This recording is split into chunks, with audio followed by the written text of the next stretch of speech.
Get my 6. Greetings, everybody. Welcome back to another video from Homesteading Off the Grid, whatever the hell this channel's about.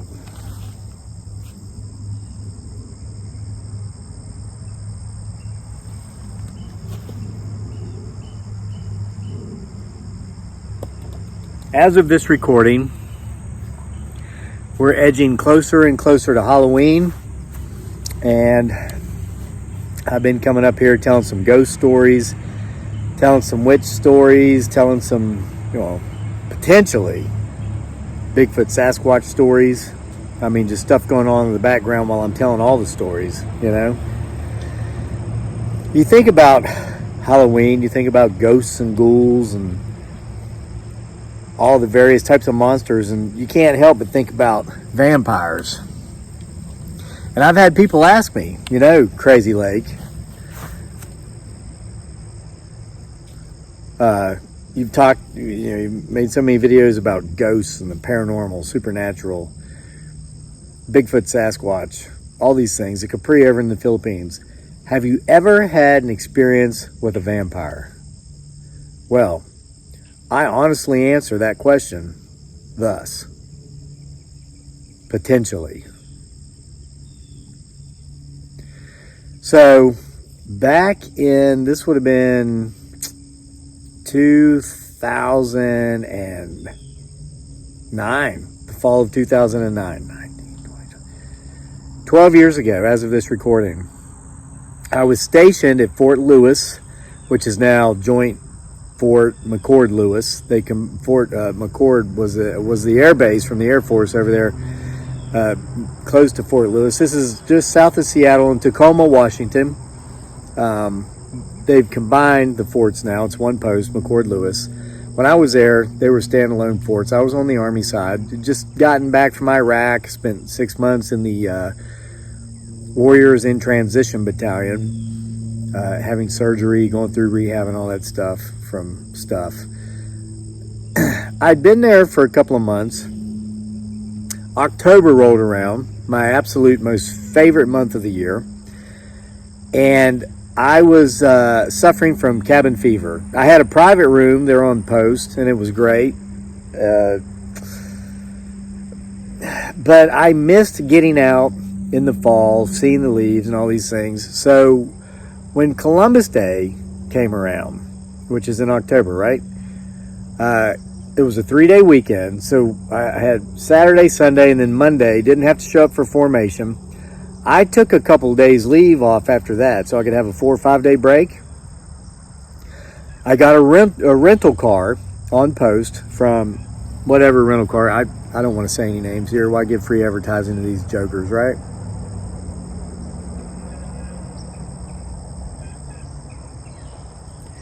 And I went out and I proceeded to play Get Lost in Washington for like 4 or 5 days. Beautiful state, big state. I mean, those western states are huge compared to these East Coast states. On that trip, yeah, I heard it, but I don't want to look. You guys look for me, okay? Because if they see me looking, they'll go hide. Keep getting my 6. I'm going to look away from the camera. That was a big trip. I drove over to the coast. I went up Route 1, I believe it is, through the only rainforest in the United States is over there on the coast of Washington, where the clouds just dump all the rain in as they come off the Pacific before they start climbing the Cascades. They dump a ton of water on there, actually enough to where there's a rainforest there. And then, of course, on the other side, you have desert. It's just it's like a climate / geographical amazement, Washington State, the Pacific Northwest. I drove up through Forks, which is where, and this isn't the vampire story, where Twilight and all that was filmed, takes place. Went up through a community called Sequim, Washington, which is really neat because there's a line. Like, you put your foot on this side of the line, you're in a rainforest. You put your foot on this side of the line, you're in a desert. I mean, it's amazing. It's an amazing place. And perhaps the most amazing place I visited on that trip, and I'm talking about over a period of several days. Just that portion alone that I've just described of Washington is bigger than the state of Virginia, which is one of the largest states on the East Coast. It's huge out there. But I visited a place called Cape Flattery, like to flatter someone.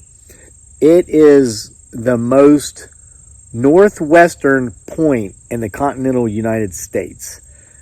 And it's really neat because I've been to Key West, which is the most southern part, and it happens to be on the East Coast, so it would be the most southeastern part of the continental United States. And now I'm out here at Cape Flattery, and it was breathtaking. You stood on top of these cliffs that were about 80 feet above the ocean.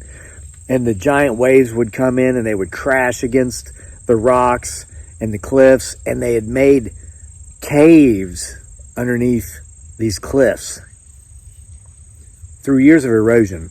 And I remember standing on one of these cliffs, looking out over the ocean, watching these giant waves. They'd come in, they'd break into caves underneath you, and the ground you were standing on, you could feel it shaking. It was such an awesome experience. There was a sign there that said, the point where you're standing right now will not exist in 200 years because the ocean will have taken it back. Oh.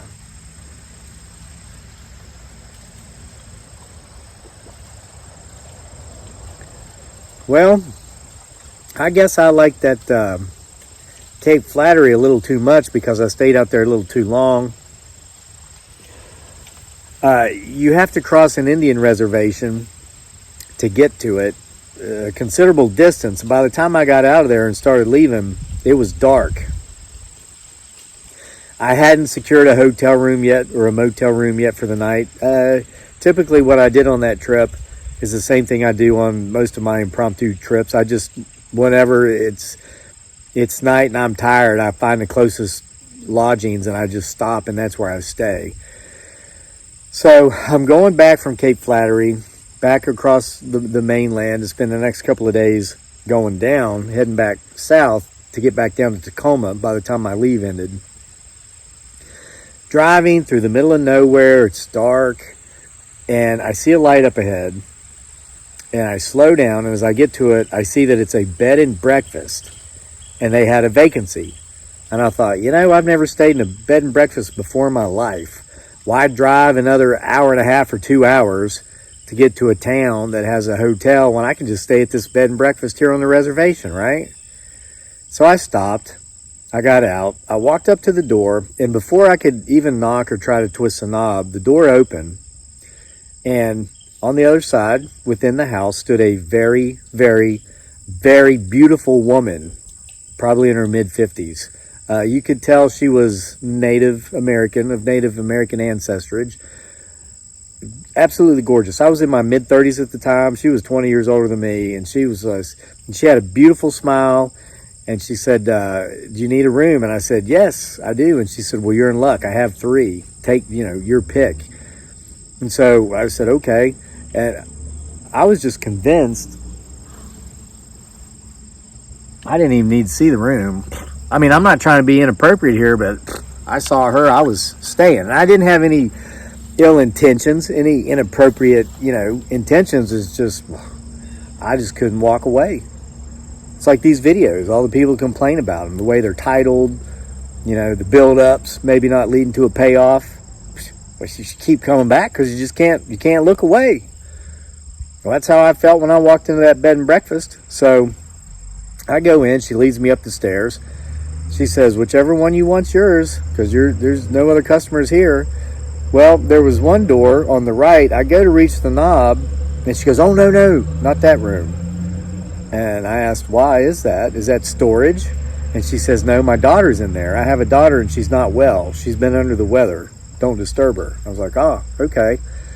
And then she asked me how old I was. I said, like 35, whatever. She goes, yeah, my daughter's just a little bit younger than you. She's like 30. I was like, oh, okay. And of course, I'm a guy. I'm thinking, man, if her daughter looks anything like her and she's 30, whoo. But I picked my room, spent the night, Slept okay. I had very strange dreams. I can't remember them. If I did, I would tell you what they were. But I remember waking up the next morning with what appeared to be a spider bite on my wrist, and it was actually a little bit swollen. So when I got up and got dressed and everything, I went downstairs. I could smell the breakfast, the coffee. It's like, even though I was the only customer there, this woman was doing it right. She was cooking breakfast and everything. So I go downstairs, and there, sitting at the table, I see for the first time her daughter. And her daughter looked almost identical to her, just like a younger version. She was beautiful.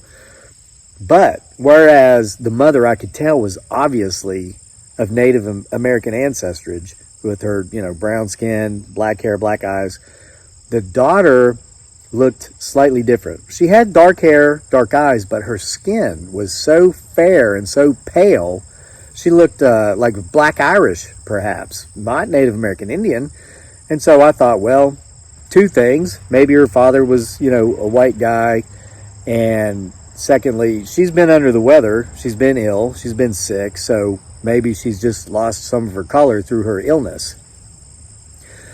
Had a great breakfast, even though the girl, she didn't eat anything. The mother kept encouraging her to eat, but she wouldn't. The mother ate. And so they started small talking with me. I told them what I was doing, playing Get Lost in Virginia and all that stuff. And the girl said, and mind you, I was single at the time. I was happily divorced, and I had not yet been to the Philippines and met my beautiful bride, dearly, aka Giggly Girl. The girl said it was such a shame that I were to meet her under such circumstances where she was sick, because she loved to go out and walk along the beach. We were still on the coast, and she would have liked to have shown me around a little bit, but she was sick. She said, "Oh, if only I could stay one more night." So I thought, well, and in my head I'm thinking, I got to come up with an excuse to stay one more night, because, if she looks like this sick, how might she look when she's well, healthy? So I said, well, let me go drive more around. I really like those cliffs at Cape Flattery. Let me go gamble at some of the casinos, and I did. Started with $20. I think I got up to like 30, and I told myself, stop, that's 50% gain. But then I was like, no, this is just a trip. And I don't gamble. I never gamble, never play cards, none of that. You know why? I don't buy scratch-off tickets or anything, because I'm good at math.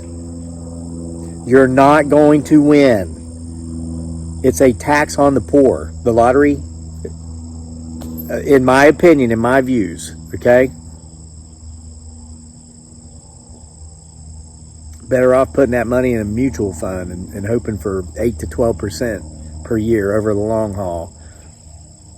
Okay, get rich quick, it's not real. Get rich slow, it's very real. Most people just don't have the patience for it. So anyway, and I say all that because I want you to understand, I'm not judging people who gamble or who play the lottery. I'm telling you why I don't, and it has to do with mathematics. Okay, it's just math. The math doesn't make sense. So I kept playing, and so my 20, which had become 30, as I knew would happen, eventually went all to the house. So I was out $20, big deal. But I made my way back to that bed and breakfast. I left all my stuff there, never took it out. Spent another night. Same thing happened. When I got there, the girl had already gone to bed. She was not well. And I hung out with the mother. She had a fire going. It was October, and this was the Pacific Northwest. It's October here right now, October 15th as of this recording. It's like almost 80 degrees. I'm sitting in the shade right now, because if I were to move about 8 feet forward and sit where I usually sit in my campground, it would be too hot in the sun. It's like, I love it in Virginia. This is like the most moderate climate. I would never want to live any further north because of the winters, and I wouldn't want to live any further south because of the summers. It's like Virginia is just like the spot. It's great. But this was Washington in October. It was cold. It was rainy. So me and the mom sat up in front of the fire for quite a while. Then I finally did go to bed. And just like the night before, a bunch of crazy, weird dreams that I can't remember, or I'd tell you. And when I woke up, my left wrist, despite the fact that I sleep with my watch on, had what appeared to be like 2 spider bites, and it was swollen. It was itchy. I went to breakfast. I could smell the breakfast. I could smell the coffee. The mother was in there cooking, and the daughter was in there. And this time, what a change. She was laughing. She was more energetic, and she had more color to her. She was no longer like black Irish, fair-skinned, pale. I could see where she obviously was of Native American ancestry. Her skin tone, everything was coming back to her.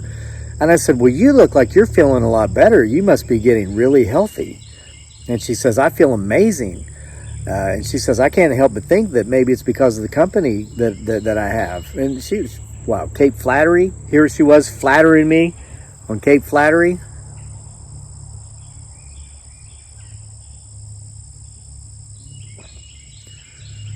So, to quicken it up, because I'm told that I tell these long-winded stories, $1 million build up to a $2 payoff.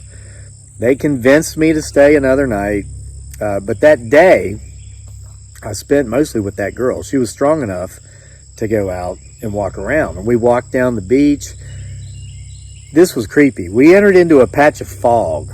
There's like nothing on the beach. We could see fog everywhere. We go into this thick patch of fog, and we walk maybe 100 yards through the fog. But we knew where the water was because it was coming up almost to our feet. We weren't letting our feet get wet because it was cold. Then when the fog cleared, I said, let's turn around and go back. And we did. And it wasn't 20 yards before we got back. We found grizzly bear footprints that had stopped right there and turned around and head back. And they might have been there in the fog and I couldn't see them. But that was creepy because I believe a grizzly bear was tracking us up the beach there in Washington State. And when we stopped and turned around to go back, it stopped and turned around to go back too. That was creepy. So it would have been about 20 yards behind us, just trailing us out of curiosity, but at any time it could have devoured us. So we go back after a great day. She stayed up and talked with us for a while there in front of the fire, me, her, and her mother. She went to bed around 9-ish or so because she was still feeling a little bit sick. So at 10 o'clock, I went to bed as well. And as I was laying there thinking about, I was like, I think I might have like a potential relationship here. I have to go back to post tomorrow because my leave's going to be up. I've got to be in formation the following morning. But I think I might come back here like maybe next weekend. So another sleepless night or restless night. I slept, but I felt like that night I could remember my dream. I had a dream and the girl was in it that she knocked on my door and I opened the door and she was standing there looking at me, beautiful as could be, still somewhat fair because she was still somewhat sick, but her color had come back a lot. And when she smiled and she revealed fangs and blood was going down her face. And it startled me awake, this nightmare. Startled me awake. And when I woke, I could smell the food cooking. I could smell the coffee brewing. And I had new spider bite marks on my right arm, just beneath where 2 nights before a spider had got me here. So I go downstairs. The girl is there again, laughing, more jovial than even the day before, and with more color back in her skin. She was almost as dark as her mother. She looked healthy, and she looked absolutely gorgeous, absolutely beautiful. We had breakfast, we had coffee and all that, and I told him, I said, look, I have to go back. I have to be in formation tomorrow morning, so I have to spend tonight on post to make sure that happens. I said, do I have your permission to come back this following weekend? It would only be a few days away. And they said, well, sure, of course. And I said, look, I don't want to come back as a guest. I want to come back as a friend. I said, I will pay you for lodging and whatever, but understand I'm not coming back because I like the amenities. I'm coming back because I like the company. And I looked at the daughter and I said, particularly because I like your company. And they just laughed. They looked at each other and laughed. They said, that's great, and they said, you come on back and we may or we may not take your money. We'll figure it out when you get here. So, drove back to Post, was in formation the following morning. When the weekend rolled around, I went back to the rental car place, rented the car. It took me, I did it very early Saturday morning, like 8 a.m., as soon as they opened. And it took me till about 4 o'clock in the afternoon to get back to Cape Flattery and where I'd stayed. There was no bed and breakfast there. There was nothing there. I couldn't even find the building. I went up and down the road. I found the where I was on the caves and the waves were crashing beneath me. Found that. And I stopped at a local gas station and asked about a bed and breakfast, and they laughed at me. They said there weren't any out there anywhere. So, as far as your question goes, have you ever had an experience with a vampire? I will answer it thus. Potentially.